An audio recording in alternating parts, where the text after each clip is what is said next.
Hypnotism या सम्मोहन विज्ञान के बारे में आज मैं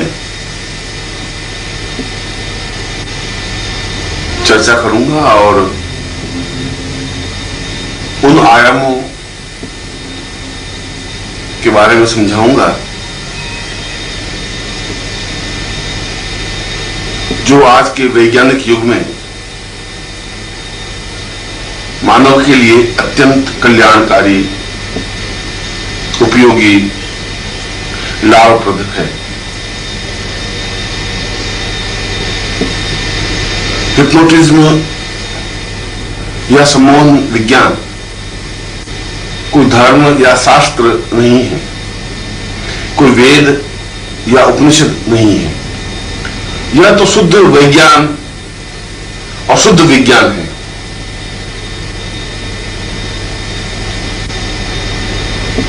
जिसे भारत में तो अपनाया ही जा रहा है। पूरे विश्व में इसका प्रयोग और उसके लाभ उठाए जा रहे हैं। सही अर्थों में कहा जाए तो सम्मोहन विज्ञान आने वाले युग का विज्ञान है। एक ऐसा विज्ञान है जिससे आने वाला समय, आने वाला युग प्रभावित होगा। करोड़ों करोड़ों व्यक्ति इससे लाभान्वित होंगे और जीवन की समस्याओं, जीवन की बाधाओं और जीवन की अड़चनों को इस विज्ञान के माध्यम से दूर किया जा सकेगा।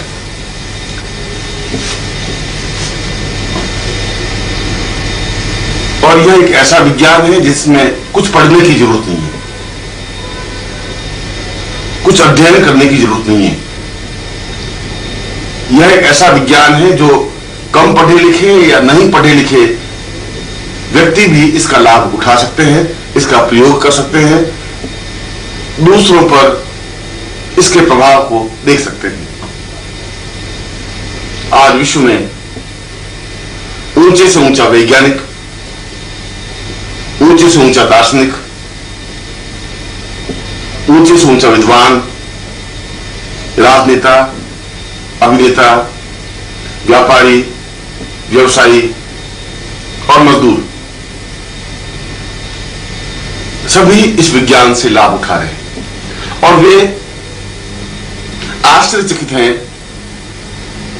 इस विज्ञान के परिणामों से, क्योंकि इस विज्ञान की संभावनाएं अनंत हैं।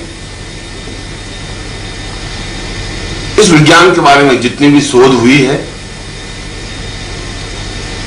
जितनी भी नवीन खोज हो रही है, वे मानव जाति के लिए वरदान स्वरूप सिद्ध होती जा रही है। और मानव यह एहसास करने लगा है कि वास्तव में ही इस विज्ञान के माध्यम से संपूर्ण मानव जाति को सुखी और आनंदमय बनाई जा सकती है।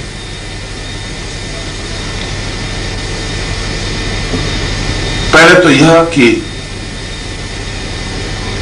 यह सम्मोहन विज्ञान है क्या, इसे संक्षेप में समझना जरूरी है। मैं इसके इतिहास पर नहीं जा रहा हूं, मैं यह भी नहीं समझाने जा रहा हूं कि इसका प्रादुर्भाव कब और कैसे हुआ। मैं तो यह समझाने जा रहा हूं कि यह क्या है और इसका उपयोग किस प्रकार से किया जा सकता है। मैंने हजारों लाखों व्यक्तियों पर इस विज्ञान का प्रयोग किया है और इसके अत्यंत अनुकूल परिणाम प्राप्त हुए हैं। 100% अनुकूलताएं इस विज्ञान के माध्यम से प्राप्त हुई हैं। जो गुत्थियां, जो समस्याएं अन्य किसी भी तरीके से हल नहीं हो पा रही थीं, उन समस्याओं और गुत्थियों को भी इस विज्ञान के माध्यम से हल करने का प्रयत्न किया है और सफलता पाई है। मानव मन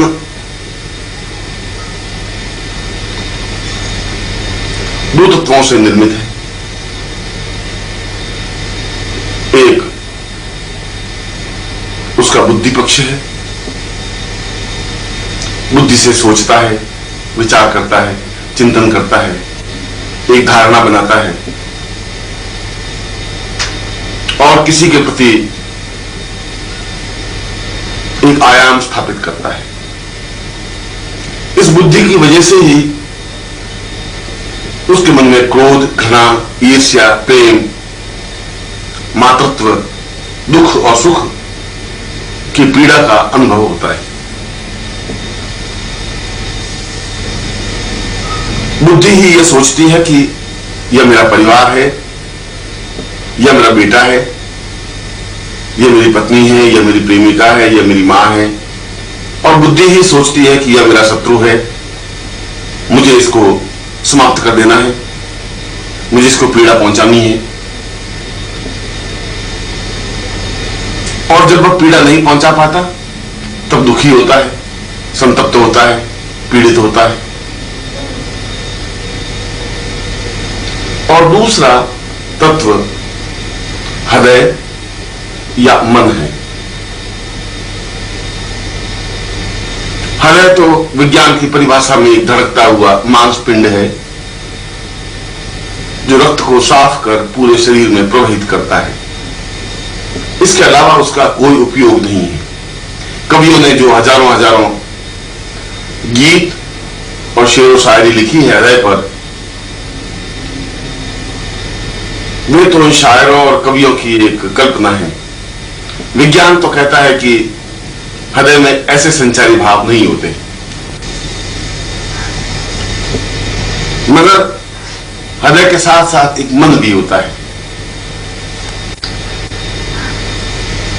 और मन के द्वारा ही आदमी प्रेम करता है, मन के द्वारा ही उसके मन में कुछ विचार घर कर जाते हैं जो वह सभ्यता की वजह से कह नहीं पाता। उदाहरण के लिए, यदि उसकी पत्नी से उसकी लड़ाई झगड़ा हो जाता है, मतभेद हो जाते हैं, तो वह समाज के सामने कुछ नहीं कहता, क्योंकि बुद्धि कहती है कि यदि तुमने समाज के सामने अपनी समस्या को या अपने इस नफरत को, पत्नी के प्रति घृणा को रखा तो समाज में बदनाम हो जाओगे। और जब वह अपनी पत्नी के साथ बाहर निकलता है सोसाइटी में, समाज में, तो प्रसन्नता के साथ निकलता है, हाथ में हाथ डाल करके निकलता है और ऐसा व्यक्त करता है कि जैसा उससे, उस पत्नी से उसका अत्यंत प्रेम हो। परंतु उसके प्रति जो घृणा है वह उसके मन में जम जाती है, मन में जम जाती है, मन में एक आक्रोश हो जाता है। और जब घृणा पैदा हो जाती है तो घृणा अपने आप में प्रतिशोध को जन्म देती है कि मैं किस तरीके से पत्नी को पीड़ित करूं, किस तरीके से ठेस पहुंचाऊं।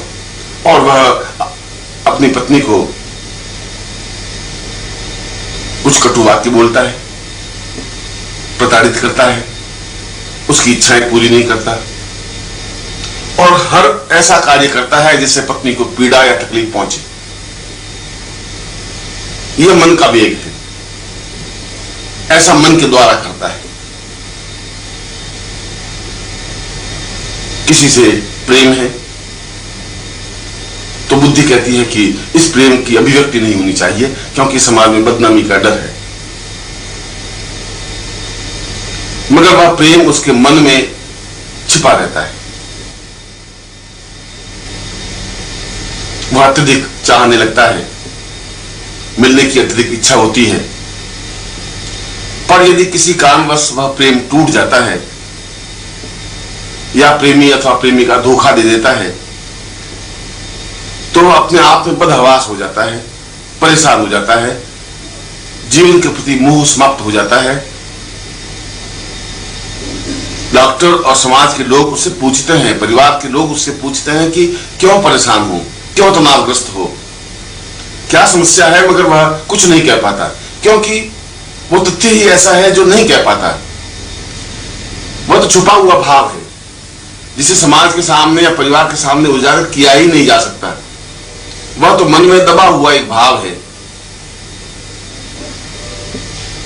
और डॉक्टर परेशान होते हैं कि समस्या क्या है, इसको कोई बीमारी नहीं है। यदि चेकअप करते हैं तो किसी प्रकार की कोई समस्या दिखाई नहीं देती। फिर ये इतना परेशान, इतना पीड़ित, इतना चिंतित क्यों है, क्या कारण है? यह कारण डॉक्टर नहीं ढूंढ पाएंगे, यह कारण परिवार वाले भी नहीं ढूंढ पाएंगे, क्योंकि यह कारण तो मन में छुपा हुआ है। और उस प्रेम में वो पागल होकर, बदहवास सा होकर खाना पीना भूल जाता है, व्यापार भूल जाता है, कार्य भूल जाता है, परिवार के उत्तरदायित्व से अलग हट जाता है और धीरे धीरे अपने आप को मटिया मेट करने के लिए तैयार हो जाता है। और यदि समय पर इसका समाधान नहीं किया जाए तो आत्महत्या तक भी कर लेता है।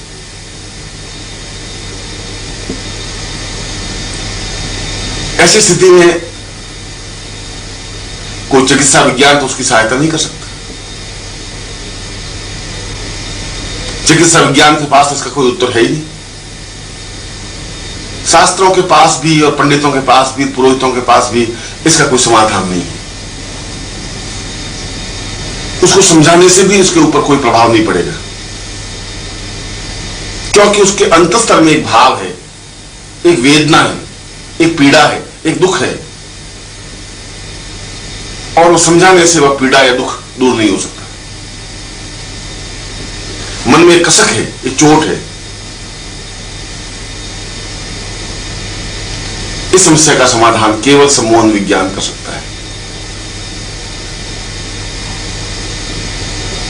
जो बहुत अच्छा सम्मोहन विज्ञानी है, हिप्नोटिस्ट है। वह एक विशेष विधि से उसके अंदर जो कसक है, जो दर्द है, जो पीड़ा है, उसी को दूर कर लेता है, समाप्त कर लेता है। और जब पीड़ा, वो दर्द, वो कसक वो दूर हो जाती है तो वह व्यक्ति अत्यंत सामान्य हो जाता है। फिर उसके मन में किसी प्रकार का एक भाव नहीं रहता, आत्महत्या का भाव भी नहीं रहता। फिर वो आत्महत्या नहीं करता। और इस प्रकार से, इस विज्ञान के माध्यम से हिप्नोटिस्ट आत्महत्या को उतारू एक व्यक्ति को बचा लेता है, उसको जिंदगी प्रदान कर लेता है। एक बालक या बालिका, विद्यार्थी परीक्षा में असफल हो जाता है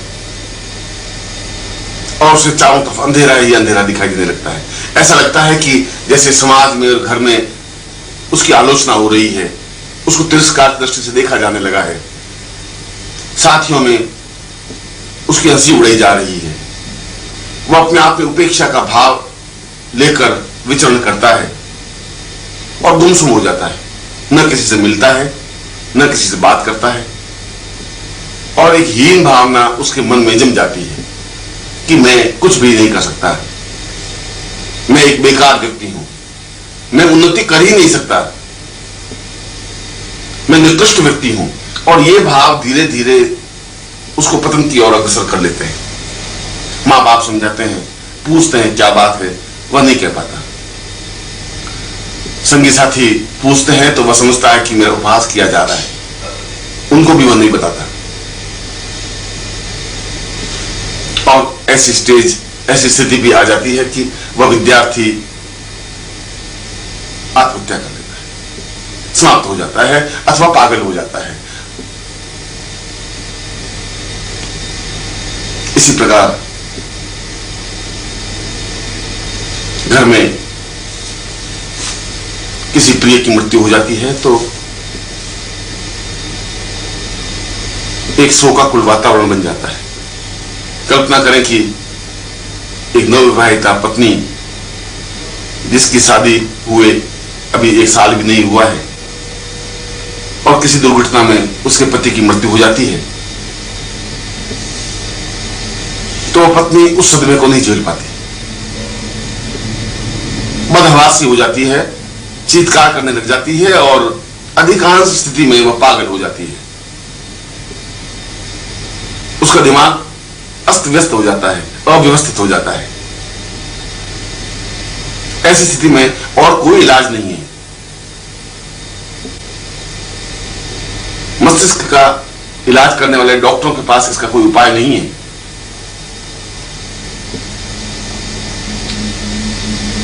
उस पागलपन की स्थिति को बचाने के लिए केवल सम्मोहन विज्ञान ही काम आ सकता है, क्योंकि उसके मन में यह बात घर कर जाती है कि मेरा जीवन बर्बाद हो गया है। जिसको मैं इतना प्रेम करती थी, जो मेरा पति था, वही समाप्त हो गया, मेरी वजह से समाप्त हो गया। मैं इस घर में आई, वह बर्बाद हो गया। घर का एक मुखिया, घर का एक लड़का, एक जवान व्यक्ति समाप्त हो गया। वह अपने आप को अपराधी महसूस करने लगती है, समाज को गालियां देने लगता है, ससुराल वाले उसका तिरस्कार करने लग जाते हैं और वह या तो पागल हो जाती है या निश्चय ही आत्महत्या करने के लिए उतारू हो जाती है। उसे सहज सामान्य बनाने के लिए केवल मात्र सम्मोहन विज्ञान ही काम कर सकता है। हिप्नोटिज्म के माध्यम से, सम्मोहन विज्ञान के माध्यम से उसके जीवन को निश्चय ही अनुकूल बनाया जा सकता है।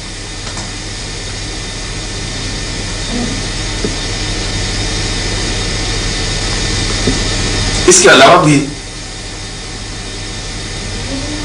जीवन के कई क्षेत्र हैं जहां सम्मोहन विज्ञान सहायता पहुंचाता है। कई व्यक्ति मानसिक ग्रंथियों से पीड़ित होते हैं। कुछ व्यक्ति, पुरुष या स्त्रियां ऐसे भी होते हैं जो हर समय भयभीत रहते हैं, डरे हुए रहते हैं, कोई तकलीफ नहीं हो जाए, कोई बीमारी नहीं आ जाए, किसी का एक्सीडेंट नहीं हो जाए, या मुझे कोई चाकू नहीं मार दे, या मुझे कोई रिवॉल्वर से समाप्त नहीं कर दे। और यह भय उसके मन में जम जाता है, हर समय भयभीत रहता है, उसके चेहरे पर एक मुर्दनी छा जाती है, वह किसी कार्य को सही ढंग से कर ही नहीं पाता। और धीरे धीरे उसका उत्साह, उसकी रुचि व्यापार से या नौकरी से समाप्त हो जाती है। धीरे धीरे वह कमजोर, दुखी और संतप्त दिखाई देने लगता है। भय से आक्रांत व्यक्ति और कर भी, जबकि यह भय निर्मूल है, जबकि ऐसा संभव नहीं है, फिर भी यह एक प्रकार की बीमारी है।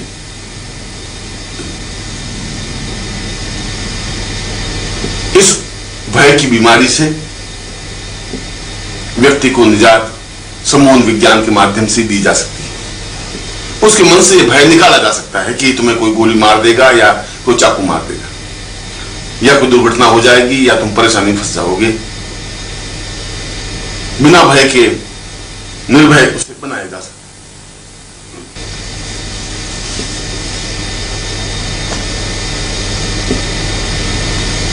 कुछ व्यक्तियों को हर समय हीन भावना बनी रहती है, मैं बेकार हूं, मैं जीवन में कुछ नहीं कर सकता, मैं असफल हूं, जिंदगी के हर क्षेत्र में असफल हूं, न मैं अच्छी तरह से पढ़ाई कर सका, न मेरा ग्रस्त जीवन सुखी है, न मैं संपन्न हूं, न मैं स्वस्थ हूं। और यह हीन भावना उसके मन में इस ढंग से जम जाती है स्वतः अकारण कि धीरे धीरे वह बीमार पड़ जाता है, पीला पड़ जाता है, चेहरा मुरझा जाता है, भले यौवन में भी वह वृद्ध दिखाई देने लगता है। चिकित्सा विज्ञान के पास इसका कोई उपाय, इलाज नहीं है। इसका इलाज केवल सम्मोहन विज्ञान के माध्यम से ही उसके मन से इस हीन भावना को निकाल देने से है। एक विशेष विधि से उसकी हीन भावना को निकाल दिया जाता है और वह पुनः स्वस्थ अनुभव करने लग जाता है।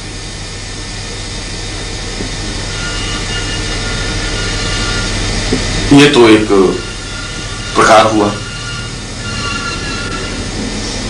मगर इसके रचनात्मक उपाय भी है, संबंध विज्ञान के लाभ भी हैं। यदि पति पत्नी में झगड़ा हो जाता है, मतभेद हो जाते हैं, तनाव हो जाता है,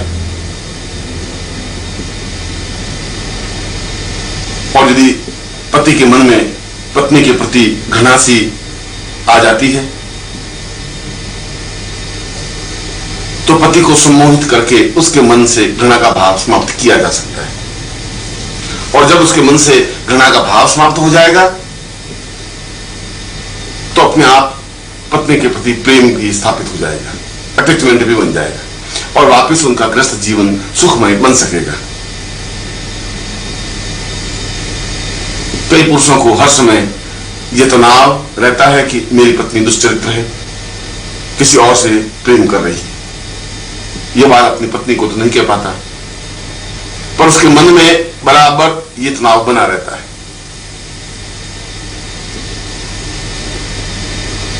इसके फलस्वरूप पति पत्नी के बीच जबरदस्त कलह और दीवार खड़ी हो जाती है। पत्नी समझ नहीं पाती कि मैं अपने पति को किस प्रकार से संतुष्ट कर सकूं, किस प्रकार से कन्विंस कर सकूं, कैसे समझा सकूं कि ऐसी कोई बात नहीं है। समझाने से तो उसका संदेह और बढ़ जाता है, वह संदेहशील हो जाता है।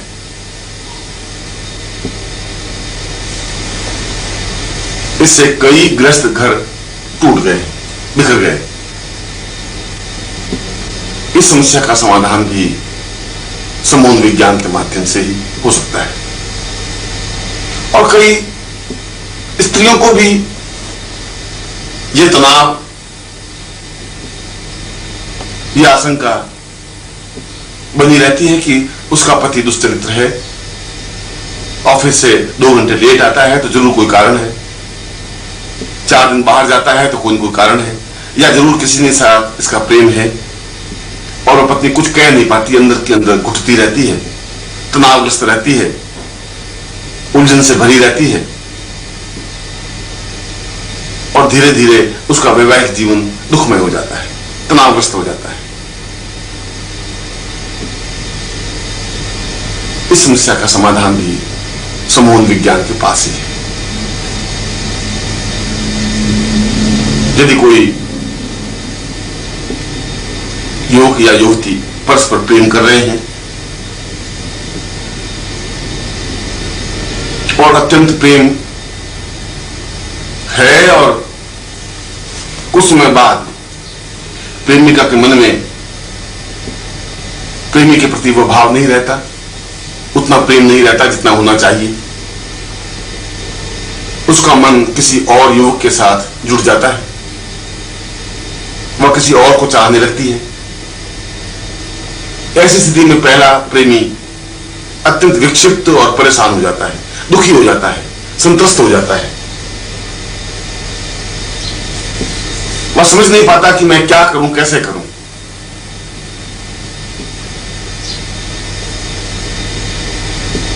ऐसी स्थिति में भी संबंध विज्ञान ही सहायता कर सकता है।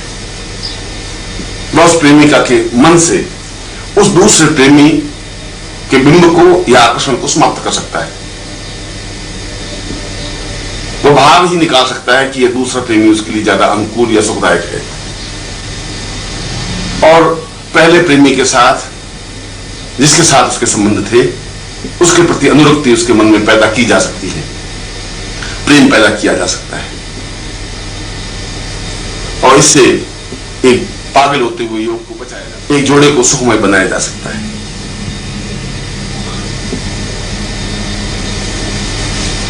चिकित्सा विज्ञान के क्षेत्र में भी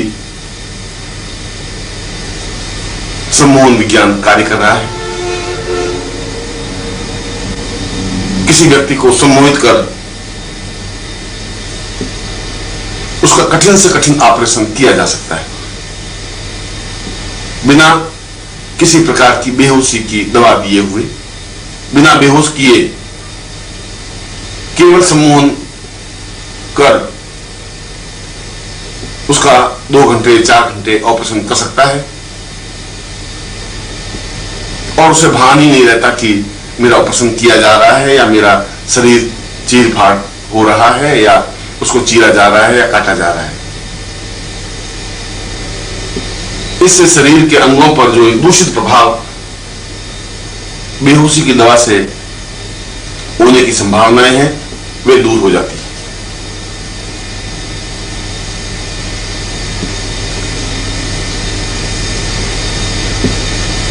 इसके अलावा इस सम्मोहन विज्ञान के माध्यम से किसी पुरुष या किसी भी युवती को अपने अनुकूल बनाया जा सकता है, उसके मन में यह भावना करके कि इसके प्रति इसकी अनुरक्ति बढ़े, प्रेम बढ़े, वह इसको चाहने लगे, टूट कर चाहने लगे। उसके प्रति उसके मन में एक आकर्षण पैदा किया जा सकता है, एक सम्मोहन पैदा किया जा सकता है। कठोर से कठोर हृदय के पुरुष को भी इस सम्मोहन विज्ञान के माध्यम से अपने अनुकूल बनाया जा सकता है। कठोर हृदय वाली स्त्री को भी इस सम्मोहन विज्ञान के माध्यम से अपने अनुकूल बनाया जा सकता है और जीवन भर अपने अनुकूल रखा जा सकता है। उससे मनचाहा कार्य संपन्न करवाया जा सकता है।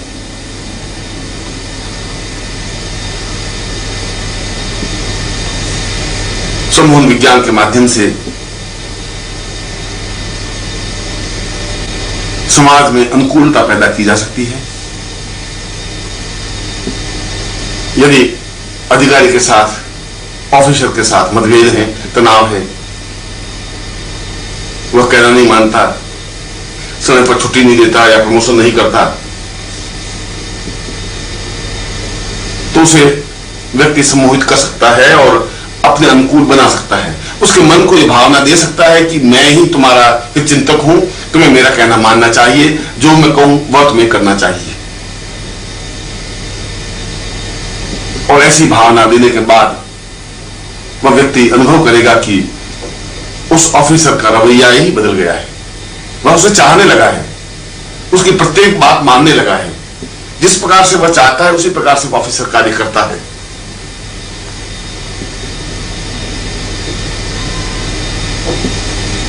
व्यापार के क्षेत्र में तो सम्मोहन विज्ञान की अनंत संभावनाएं हैं,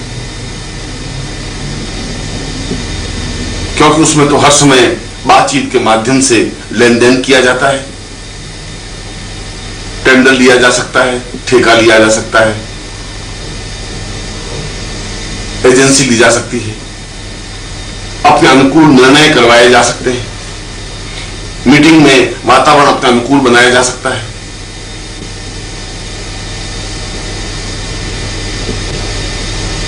सैकड़ों हजारों मजदूरों पर सम्मोहन करके उन्हें हड़ताल से बचाया जा सकता है। उनमें ऐसी भावना दी जा सकती है कि यह कारखाना, यह मिल हमारी खुद की संपत्ति है, इसको आग नहीं लगाना है या हड़ताल नहीं करनी है, और मजदूर बिल्कुल आज्ञाकारी व्यक्ति की तरह कार्य करते रहेंगे।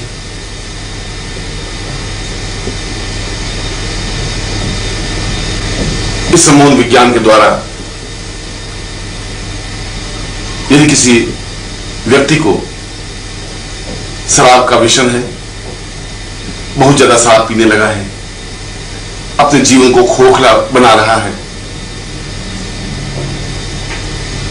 तो भी उसे यह भावना दी जा सकती है कि यह शराब उसके स्वास्थ्य के लिए हानिकारक है, शराब को छोड़ देना है, और सम्मोहन विज्ञान के माध्यम से उससे शराब की लत छुड़वाई जा सकती है।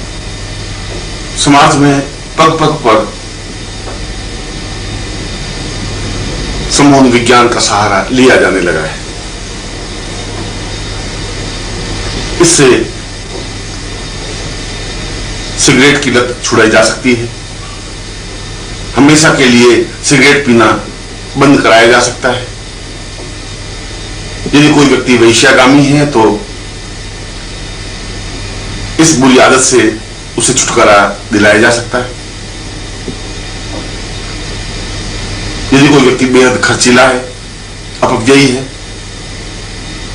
तो उसे सही सुझाव देकर के उसको अनुकूल बनाया जा सकता है। दुष्ट से दुष्ट व्यक्ति को सुधार कर सही सामाजिक व्यक्ति बनाया जा सकता है।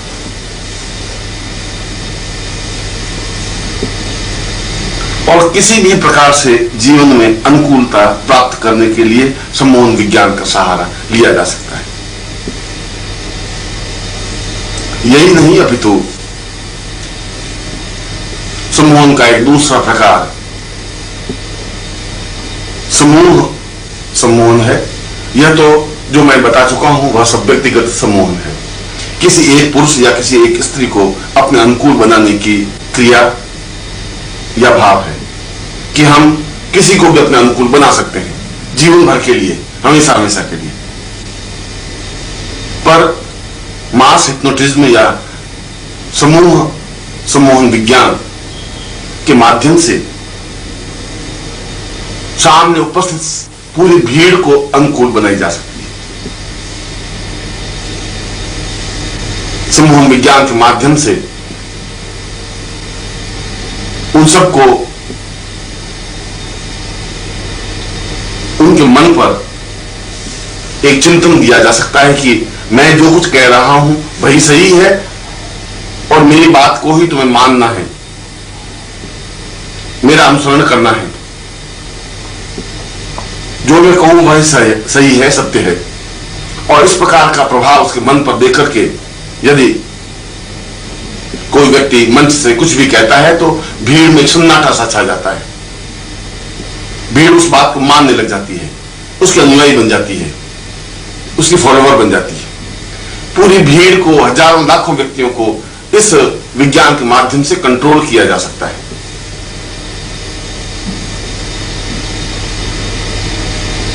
मजदूरों को अनुकूल बनाया जा सकता है, ग्राहकों को आकर्षित किया जा सकता है। वह ग्राहक हमेशा हमेशा के लिए उसका मुरीद बन जाए, ऐसा किया जा सकता है। इस मास हिप्नोटिज्म या समूह हिप्नोटिज्म के द्वारा यदि एक सफल व्यवसायी हजारों लोगों के बीच समूह हिप्नोटिज्म करके कहता है कि मेरा ब्रांड ही सबसे उत्तम है और तुम्हें इसी का उपयोग करना है, और फिर उसका हिप्नोटिज्म तोड़ देता है, तो उन भीड़ में से प्रत्येक व्यक्ति के मन पर एक ही भाव स्थापित हो जाता है कि अमुक ब्रांड ही उत्तम है और वे उनका ही उपयोग करने लग जाते हैं।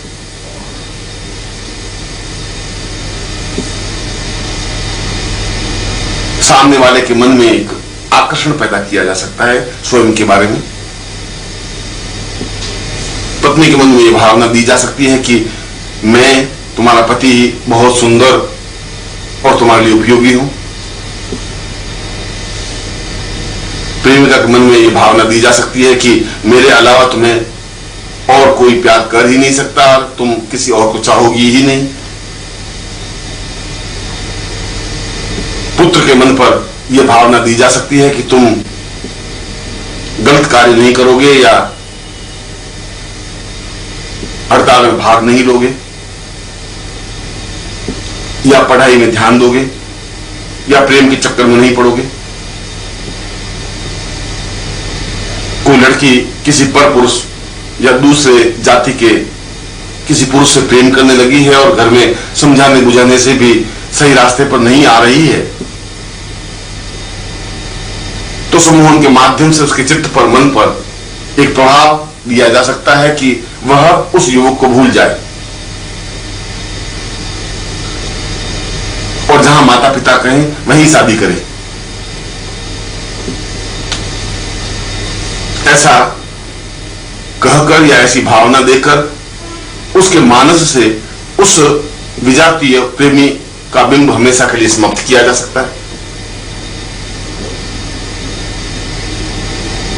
ऐसी भावना देने से जो नित्य हजारों बलात्कार होते हैं जो भागने की घटनाएं होती हैं वे समाप्त हो जाएंगी। समाज ज्यादा सुखदायी बन जाएगा, ज्यादा आनंददायक बन जाएगा, ज्यादा मधुर बन जाएगा। और हिप्नोटिज्म का तीसरा प्रकार सेल्फ हिप्नोटिज्म या स्वयं को सम्मोहित करने की क्रिया है। यदि उसके मन में हीन भावना है कि मैं अच्छा बोल नहीं सकता, यह कॉम्प्लेक्स है, तो अपने आप को हिप्नोटाइज करके अपनी इस हीन भावना से छुटकारा पा सकता है। यदि किसी के मन में यह कॉम्प्लेक्स है कि मैं सुंदर नहीं हूं, इसी वजह से सफल नहीं हो रहा हूं, तो अपने आप को सम्मोहित करके अपनी इस हीन भावना से छुटकारा पा सकता है। या स्वयं शराब पीने वाला है, या सिगरेट पीने वाला है, या व्यसनी है, या दुर्गुण से ग्रस्त है, और प्रयत्न करने पर भी उस दुर्गुण से छुटकारा नहीं मिल रहा है, तो व्यक्ति अपने आप को सम्मोहित करके अपनी बुरी आदतों को दूर कर सकता है, उससे छुटकारा पा सकता है। यही नहीं, अपितु अपने अच्छे गुणों और अच्छी आदतों को बढ़ावा दे सकता है कि मैं और ज्यादा परिश्रम करूंगा। ऐसा सम्मोहन भी अपने ऊपर किया जा सकता है। मैं जो कुछ पढ़ूंगा वह मुझे स्मरण रहेगा ही, ऐसा सम्मोहन अपने ऊपर किया जा सकता है। मैं आज से बहुत ज्यादा परिश्रम कर सकूंगा, ऐसा सम्मोहन अपने ऊपर किया जा सकता है। सैकड़ों प्रकार हैं अपने आप को सम्मोहित करने के, अपने तनावों को दूर करने के, अपनी समस्याओं से छुटकारा पाने के, जीवन को ज्यादा सुखमय बनाने के, आनंददायक बनाने के। और ये सब क्रियाएं सम्मोहन विज्ञान के माध्यम से ही संभव है।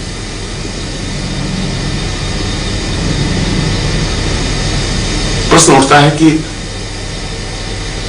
सम्मोहन विज्ञान किस तरीके से प्रयोग में लाया जा सकता है। जैसा कि मैंने बताया कि ये सारी क्रियाएं हमारे मन से संचालित होती हैं, और मन से भी नीचे एक और मन है जिसको अंतर्मन कहते हैं, अंतश्चेतना कहते हैं। जब हम किसी को सम्मोहित करते हैं तो वो बाहर दुनिया से कट जाता है, उसकी बुद्धि, उसके तर्क फिर काम नहीं करते, फिर वह दिमाग से नहीं चलता, वह एक प्रकार से एक क्षण के लिए समर्पण युक्त हो जाता है। तब हम उसके मन पर जो भी चेतना देते हैं, जो भी विचार देते हैं, वह मन पर स्थायी रूप से जम जाता है। जैसे कि कोई शराबी है और उसको सम्मोहित करके बाहर दुनिया से काट कर उसे यह भावना दी जाए कि शराब अत्यंत घटिया और खराब चीज है, इससे फेफड़े समाप्त हो जाते हैं, लीवर खराब हो जाता है, आदमी मृत्यु को प्राप्त हो जाता है, बुढ़ापा आ जाता है और जीवन बर्बाद हो जाता है, और तुम्हें इसी क्षण से इस शराब से घृणा करनी है, नहीं पीनी है। तो ये शब्द, ये विचार उसके मन पर अंकित हो जाएंगे। उसे हम ये भावना देंगे कि तुम शराब को देखते ही तुम्हें घृणा होने लगेगी और तुम शराब फेंक दोगे। और जब हम उसे वापिस वर्तमान दुनिया में आने देते हैं, चेतना अवस्था में लाते हैं, तो उसके मन पर जो प्रभाव दिया है वह तो स्थायी रहेगा ही। फिर जब व्यक्तिगत जीवन में वह शराब को देखेगा तो शराब से उसको घृणा हो जाएगी, फेंक देगा शराब, नहीं पिएगा और एक आदत से छुटकारा मिल जाएगा। यदि कोई प्रयत्न करने पर भी प्राप्त नहीं हो रहा है, या हमारे अनुकूल नहीं हो रहा है, या हमारे वश में नहीं हो रहा है, तो उसे सम्मोहित करके बाहर दुनिया से काटकर उसके मन पर यह प्रभाव दिया जा सकता है कि तुम केवल मेरी ही आज्ञा पालन करोगे या मुझे ही चाहोगे। जो मैं कहूंगी तुम्हें वही कार्य करना है। और फिर जब उसे चेतनावस्था में लाया जाता है तो उसके मन पर जो बिंब दिया गया है वह अपने आप में स्थायी रह जाएगा और उसके मन से घृणा या क्रोध अपने आप में समाप्त हो जाएगा और वह उसको चाहने लग जाएगा, उसके प्रति अनुरक्ति पैदा करने लग जाएगा, उसके प्रति चाहत बढ़ जाएगी। इसलिए मन पर जो विचार बिंब प्रेषित किए जाते हैं उसको सम्मोहन विज्ञान कहा जाता है। और फिर सम्मोहन विज्ञानी यदि योग्य हो, अभ्यासरत हो, तो इस मन से भी आगे जो अंतर्मन है, अंतश्चेतना है, इनर कॉन्शियस है, वहां तक उस व्यक्ति को ले जाकर खड़ा कर देता है। वो बाहर दुनिया से कट जाता है, बाहर दुनिया का प्रभाव उस पर होता नहीं, मस्तिष्क का प्रभाव उस पर नहीं होता, बुद्धि या तर्क उसके ऊपर हावी नहीं होते और वह मन पर आकर के खड़ा हो जाता है, मन की गिरफ्त में आ जाता है। जो मन कहता है उसी को मानने लग जाता है और सम्मोहन विज्ञान इसको और आगे ले जाकर के अंतर्मन तक खड़ा कर देता है और हमेशा हमेशा के लिए कोई भाव या कोई बिंब या कोई वस्तु या कोई तथ्य उसके अंतर्मन में अंकित कर देता है। और जब ऐसा हो जाता है तो वह हमेशा हमेशा के लिए स्थायी रूप से उसके मन में यह भाव या बिंब स्थापित हो जाता है।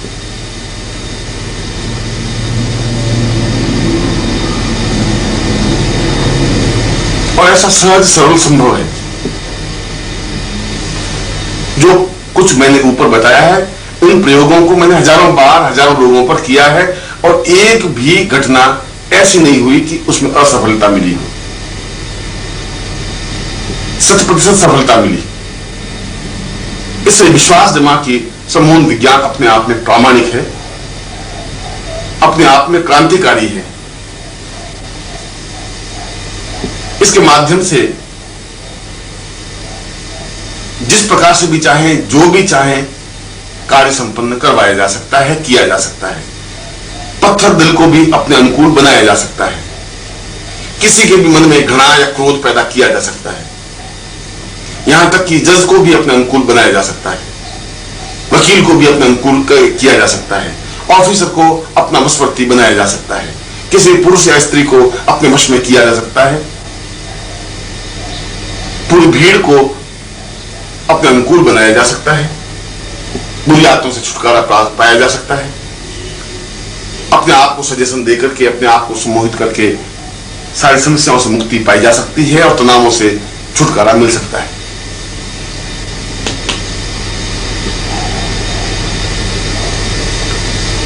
यह सम्मोहन विज्ञान कार्य कैसे करता है, सीखने का क्या प्रकार है, क्या तरीका है।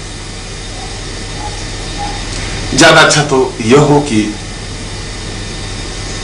जो व्यक्ति सम्मोहन विज्ञान सीखने का इच्छुक हो वह किसी सफल सम्मोहन विज्ञानी या हिप्नोटिस्ट के पास जाकर रहे और उससे प्रैक्टिकल सीखे, क्रियात्मक रूप से सीखे, अभ्यास करे,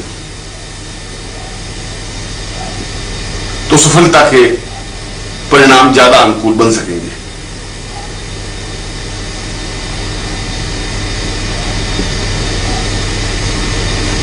अन्य पुस्तकों के माध्यम से भी इस सम्मोहन विज्ञान को सीखा जा सकता है।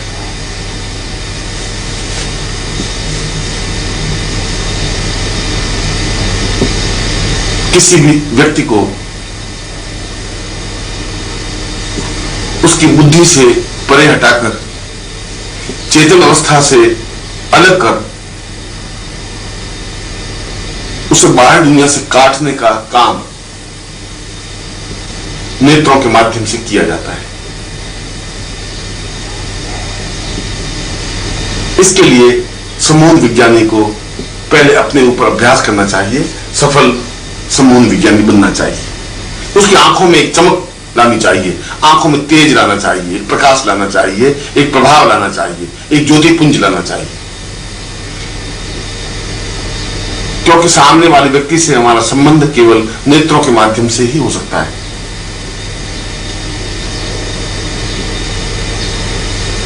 इसके लिए सबसे अच्छा तरीका यह है कि प्रातःकाल उठकर स्नान कर सामान्य और सरल कपड़े पहनकर किसी एकांत कमरे में बैठ जाए जहां बाहरी आवाज या शोरगुल बिल्कुल न हो, किसी प्रकार से कोई हस्तक्षेप न हो, कोई आवाज न हो, यह जरूरी है।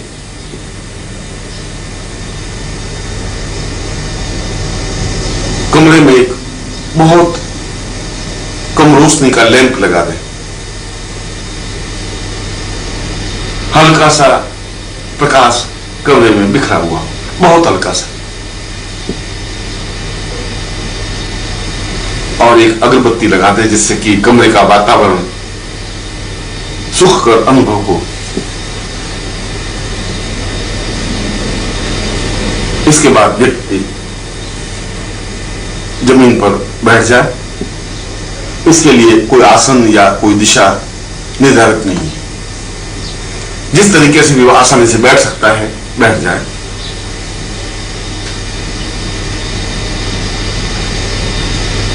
और अपने सामने 1 फीट की दूरी पर दीवार पर अपनी आंखों के ठीक सामने एक छोटा सा लाल बिंदु लगा दें। वो लाल बिंदु इतनी बड़ी होनी चाहिए जितनी कि दिखाई दे सके। इसके बाद सीखने वाले सम्मोहन विज्ञानी को चाहिए कि वह एकटक उस लाल बिंदु को देखता रहे। इसमें इस बात का ध्यान रहे कि इस देखने की क्रिया में पलक नहीं झपकाए। बिना पलक झपकाए बराबर देखते रहने की क्रिया को त्राटक कहते हैं, और यह सम्मोहन विज्ञान का आधारभूत सत्य है, त्राटक, क्योंकि इसी के माध्यम से आगे के सारे विज्ञान को समझा जा सकता है। शुरू में तकलीफ होगी, 1 मिनट या 1.5 मिनट के बाद आंखें थकने लगेंगी, आंख बंद हो जाएगी। व्यक्ति को चाहिए कि पास में पानी का लोटा रखे और उससे आंख पहुंचकर आंख को थोड़ा रेस्ट, आराम देकर फिर देखने का अभ्यास शुरू करें। 2-3 बार वह अनुभव करेगा कि वह 2-3 मिनट तक बिना पलक झपकाए अपलक उस बिंदु को देखने में सफल होने लगा है। धीरे धीरे इस अभ्यास को बढ़ाएं। इसके लिए किसी मंत्र जप की जरूरत नहीं है, केवल क्रियात्मक पक्ष है। इस बिंदु को बराबर देखते रहने, अपलक देखते रहने की क्रिया कम से कम 32 मिनट की होनी चाहिए और ज्यादा से ज्यादा 60 मिनट का अभ्यास करना चाहिए। 32 मिनट से उसकी आंखों में सम्मोहन का भाव पैदा होने लगता है। उसकी आंखों में एक ऐसी विद्युत स्फुलिंग बनने लगती है जो सामने वाले की आंखों से उसके चित्त पर, मन पर सीधा प्रभाव पैदा करने में समर्थ होने लगती है। हम सामने वाले को प्रभावित तो उनकी नेत्रों के माध्यम से ही कर सकते हैं। ये जरूरी नहीं है कि सामने वाले को हम स्पर्श कर सके, सुला सके, भावना दे सके। हम तो उनको देखते हैं और देखते ही मन में एक भावना पैदा, चिंतन देते हैं, और जब अभ्यास 60 मिनट का हो जाएगा तो उस मौन विज्ञानी की आंखों में एक विशेष प्रकार की लपक, एक विशेष प्रकार की ऊर्जा पैदा होगी। यह ऊर्जा अपने आप में बहुत शक्तिशाली है, हजार परमाणु बमों से भी ज्यादा ताकतवान, क्षमतावान है। एक ऐसी लपक है जो सामने वाले की आंखों से होते हुए उसके मन पर पहुंच जाती है। इसका सीधा संबंध सामने वाले की आंखें और आंखों के माध्यम से उसके मन पर पहुंचने की क्रिया है।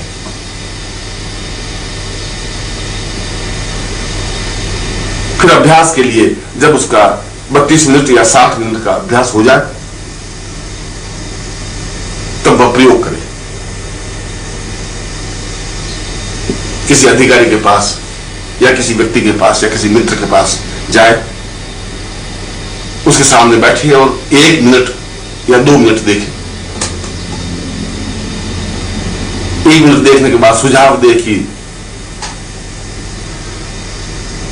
अपने होठों से यह सुझाव दे मन ही मन कि यह मेरा मित्र उठे और पानी की गिलास ला करके मुझे दे, और वह अनुभव करेगा कि वह उठ करके पानी की गिलास लेके आ जाता है। इसका मतलब आपने जो उसकी आंखों के माध्यम से आज्ञा दी, वह उसके चित्त पर, मन पर अंकित हुई, मन पर अंकित हुई, उसके अनुसार वो कार्य करने लगा। यदि वो पानी गिलास ला के देता है तो दूसरे कार्य भी जैसा आप कहेंगे वैसा ही करेगा। अधिकारी को, किसी पुरुष को, किसी स्त्री को इस प्रकार की आंखों से देखकर, भावना देखकर आज्ञा दी जा सकती है।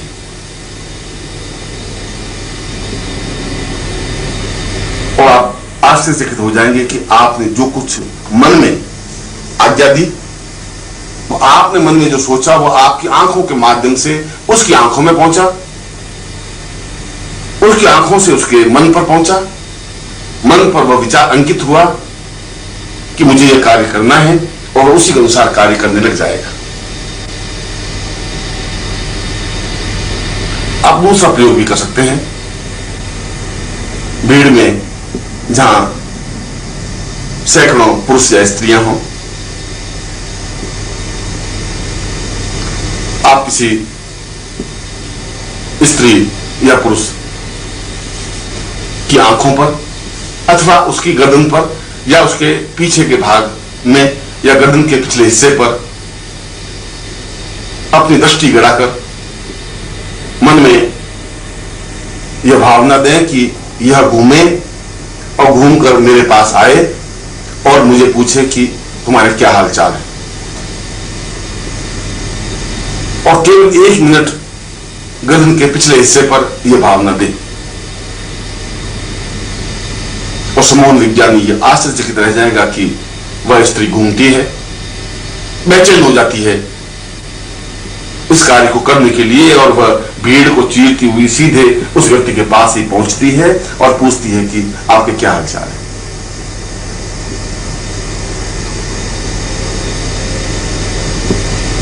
फिर आप इस प्रयोग को थोड़ा सा आगे बढ़ा सकते हैं।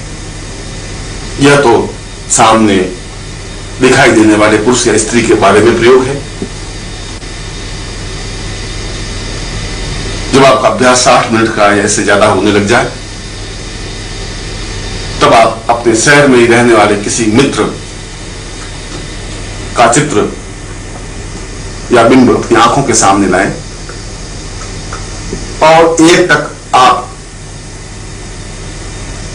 उस मित्र को